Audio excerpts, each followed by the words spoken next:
자정사혈의 안전수칙에 대해서 말씀드리겠습니다. 안전수칙은 정말 중요한 것입니다. 첫째, 너무 욕심을 내거나 과하지 마라. 둘째, 임신기간 중에는 하지 마라. 임신하기 3개월 전에 끝내라.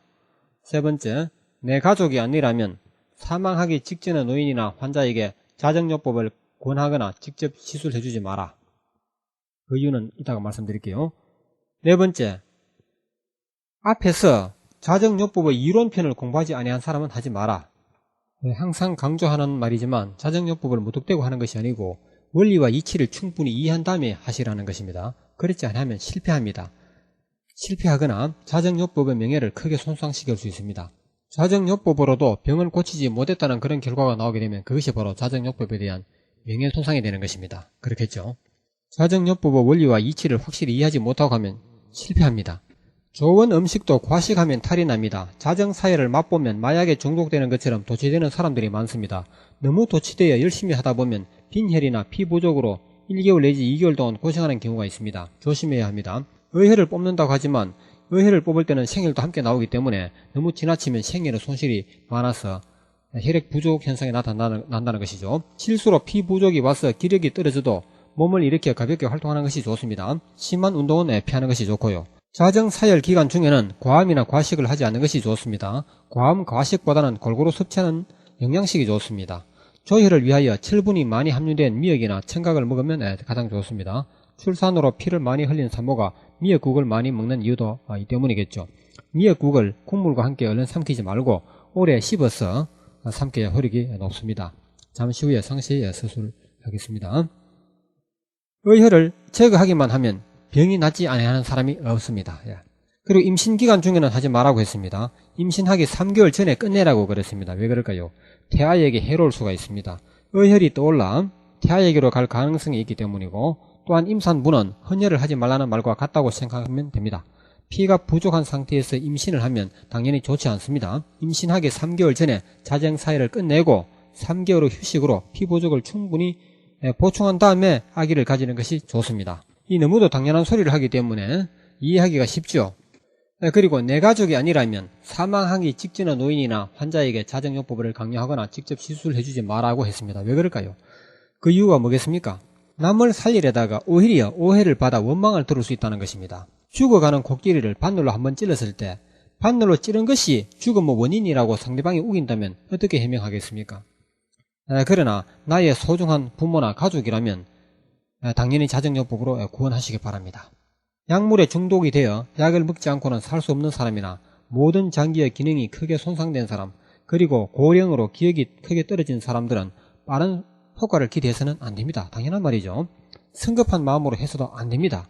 지성이면 감천이라 했듯이 시간과 정성을 들여서 자정사혈을 충분히 공부하면서, 다시 말해서 자정사혈을 충분히 이해한 상태에서 하셔야 된다는 것입니다. 충분히 이해한 상태에서 치료를 한다면 그만큼의 효과는 반드시 거두게 될 것입니다.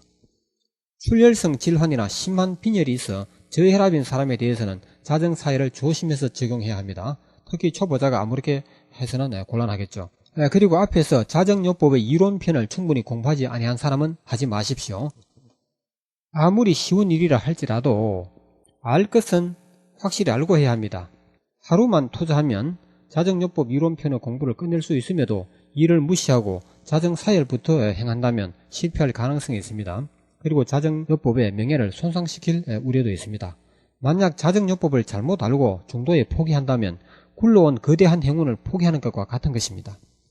이곳에서 안내하는 대로 알뜰히 익히고 실천한다면 반드시 성공할 것입니다. 중도에 포기한다는 것은 자정요법을 잘못 알고 잘못 실천하여 효과를 보지 못할 때 아마 포기하게 되겠죠. 효과를 거두는 사람은 절대로 포기하지 않습니다. 그리고 이론을 이해하지 못하면 믿음이 부족하게 됩니다. 믿음이 부족한 사람은 효과를 눈앞에 두고도 중도에 포기하기 마련입니다. 당연하겠죠. 자정사혈의 교재를 다 읽어보고 또 강의를 다 들어보기 전에는 시작하지 마십시오. 약간의 시간과 약간의 노력이면 충분합니다. 어설프게 아는 것은 모르는 것과 같고요. 책을 한번 읽었다고 다 할 수는 없습니다. 강의도 들어야 하고 중요한 곳은 밑줄 치고 메모하고 여러 번 복습을 해야 합니다. 약간의 시간과 약간의 노력이면 충분합니다. 의문사항은 문의하시고 동호 회원들의 모임과 대화도 중요합니다. 현대의학의 선도자였던 독일, 미국 등지에서도 현대의학의 한계를 절감하고 대체의학의 개발에 안간 힘을 쏟고 있습니다. 현대의학은 당초에 동양의 침수를 보고서 크게 비웃었지만 이제는 현대의학으로 못 고치는 병을 침술로 해결하기 위하여 열심히 침술을 배우고 있습니다. 현대의학에 대한 불신풍조는 그들 의사들 사이에도 만연하고 있습니다. 이제 곧 그들은 자정요법을 만나게 되겠지만 결코 수용하지는 않을 것입니다. 그 이유는 앞에서 상세히 설명드린 바가 있죠. 자정요법은 집에서 환자 스스로 할 수 있는 것이기 때문입니다. 자정사회를 하는 중에 피 부족 현상이 나타나면 미지근한 맑은 물에 0.9% 내지 1% 농도의 깨끗한 소금물을 만들어서 식사하기 2시간 전후에 마시면 그날 당장 피 부족 현상이 감쪽같이 사라지는 경우가 대부분입니다. 하루 2컵 정도씩 약 7일간 계속 마시면 됩니다. 평소보다 물 2컵을 더 마시는 셈이죠. 7일쯤 후에 피가 어느 정도 회복된 다음에 소금물을 중단하면 됩니다. 그러나 소금물을 마시고 있는 상태에서도 또다시 피 부족 현상이 올 정도로 사열의 정도를 지나치면 이제는 소금물을 더 많이 마신다고 할지라도 아무런 소용이 없으니 조심하셔야 됩니다. 소금물의 농도 0.9% 내지 1%는 혈액의 염분 농도와 비슷한 것입니다. 같은 것입니다. 그러나 이 같은 수치를 정확하게 맞추기가 어려우니까 보통 밥상에 올라오는 국 끓여서 국물 정도의 소금 농도이면 됩니다.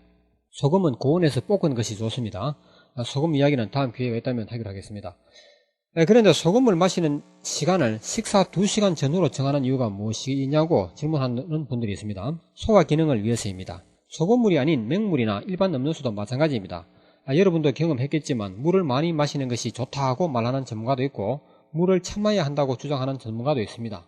어떤 전문가는 TV에 출연하여 물을 많이 마시지 마라 라는 주제로 1시간 동안이나 열변을 토하기도 했습니다. 그분의 이야기 중에는 등산을 할 때 땀을 많이 흘리면 갈증이 난다. 그러나 물 마시는 것을 참는다면 몸속에는 강렬한 산화작용으로 영양소와 의혈을 불태움으로써 신체가 맑아지고 오장의 기능이 강화된다고 하였고 등산 중의 갈등을 참고 하산했을 즈음에는 입속이 마르는 듯 하면서 진한 치맥이 분비된다. 이 진한 치맥을 피부병이나 상처에 바르면 기막힌 효과가 있을 것이다. 이 치맥으로 음식을 먹으면 소화도 잘 된다. 치맥뿐만이 아니고 위액이나 각종 분비물이 강력한 작용을 하므로 건강에 큰 보탬이 된다는 그런 설명이 있었습니다. 갈증이 난다고 마구 물을 퍼마시는 행위는 모닥불에 잘 타고 있는 모닥불에 물을 끼얹는 것처럼 체력을 떨어뜨린다는 주장입니다. 그분은 이 같은 주장과 강연은 곳곳에서 초청 강연으로 이루어진다고 하였습니다. 자, 그렇다면 과연 우리는 누구의 말을 믿고 따라야 하겠습니까? 물을 되도록 많이 마시자는 것과 적게 마시자는 것 중에서 어느 길을 따라야 한다는 말이겠습니까?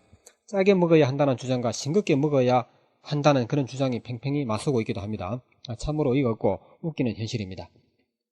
이 같은 현실에서 우리는 어느 쪽을 선택해야 되겠습니까? 양쪽 모두 다 옳은 주장입니다 하고 말한다면 더욱 웃긴다고 하겠죠. 상세한 설명은 다음 기회로 미루어야 되겠지만 다음과 같이 간단히 설명드리겠습니다. 물을 많이 마셔야 한다는 말도 옳고 적게 마셔야 한다는 주장도 옳습니다. 양쪽 주장에는 그만한 이유가 있는 것입니다. 논리적인 이유가 있죠. 그 이유는 또한 다 설득력도 있습니다.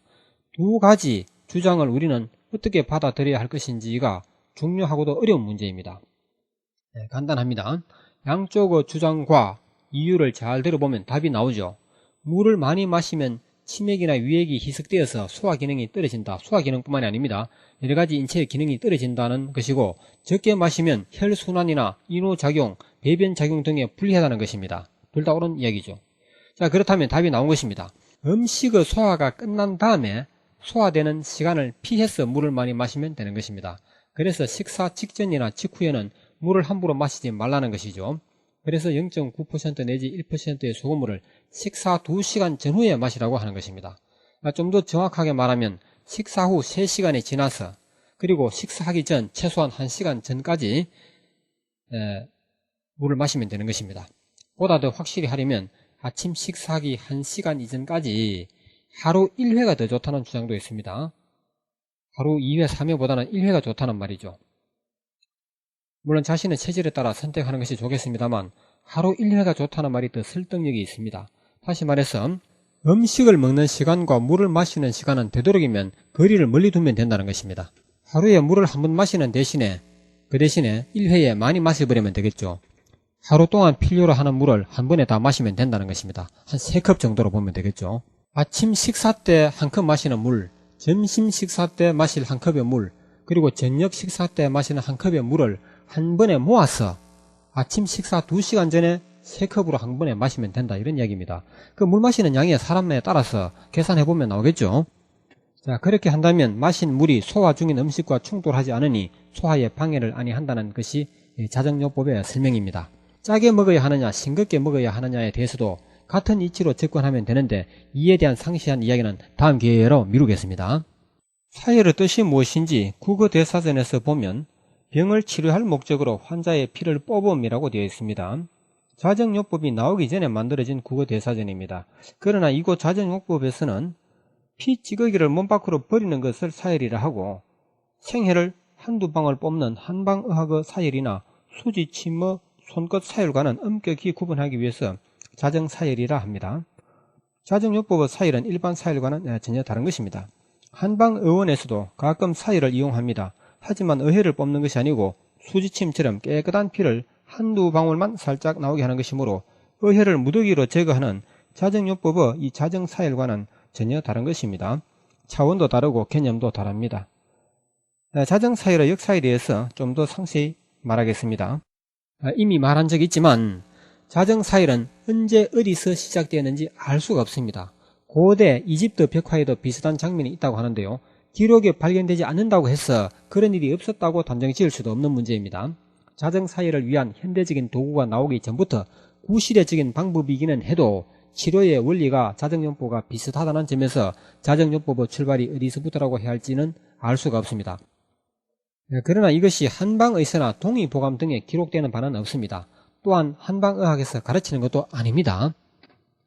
1980년대까지만 하여도 진공 펌프도 없이 컵을 이용하여 컵 속에 알코올을 발라 불을 붙이는 순간 아픈 부위를 덮어서 공기의 열 팽창과 수축의 원리를 이용하여 컵 속을 진공 상태에 가깝게 하여 피를 뽑아내는 방법을 경험하거나 목격한 사람들이 많이 있습니다. 그러나 그런 것은 지금의 자정요법의 방식과는 차원이 또한 크게 다릅니다. 그러나 그것이 자정요법으로 발전하는 하나의 단계였던 것임을 또 아무도 부인할 수는 없을 것입니다. 이게 무슨 말이냐 하면 자정요법도 어떤 진화 과정을 겪었다는 것입니다. 또 있습니다. 먼 옛날부터 피부에 종기가 생겼을 때 인간들은 본능적으로 종기의 피고름을 손으로 잘라내거나 심지어는 입으로 빨아내므로써 치료하려고 하였습니다. 사실입니다. 그리고 독사에 물렸을 때에도 입으로 독을 빨아내어서 치료의 효과를 보려고 하였던 것은 누가 가르친 것도 아닙니다. 인간은 본능으로 그렇게 하였던 것이고, 이런 것을 치료 본능이라고 합니다. 자정사열은 이 같은 자연적인 치료 본능에서 출발하였던 것입니다.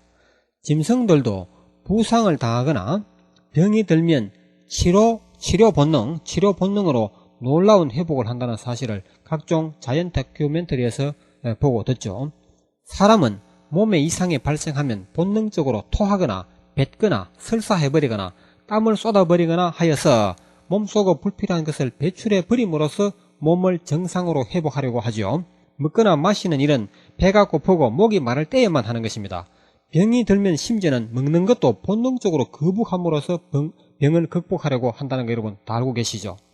이 같은 자연현상을 볼 때 이미 몸속에 있는 것은 배출해버리고 몸속으로 들어가는 것조차도 거부함으로써 병을 극복하려는 것은 절대자의 섭리임을 알 수 있습니다. 즉 자연의 섭리라고 할 수 있죠. 그럼에도 현대의학은 온갖 약물을 주사기로 주입하고 입으로 삼키게 하는 방법으로 병을 치료하려고 하는 것입니다. 잘못된 것이라는 말이죠.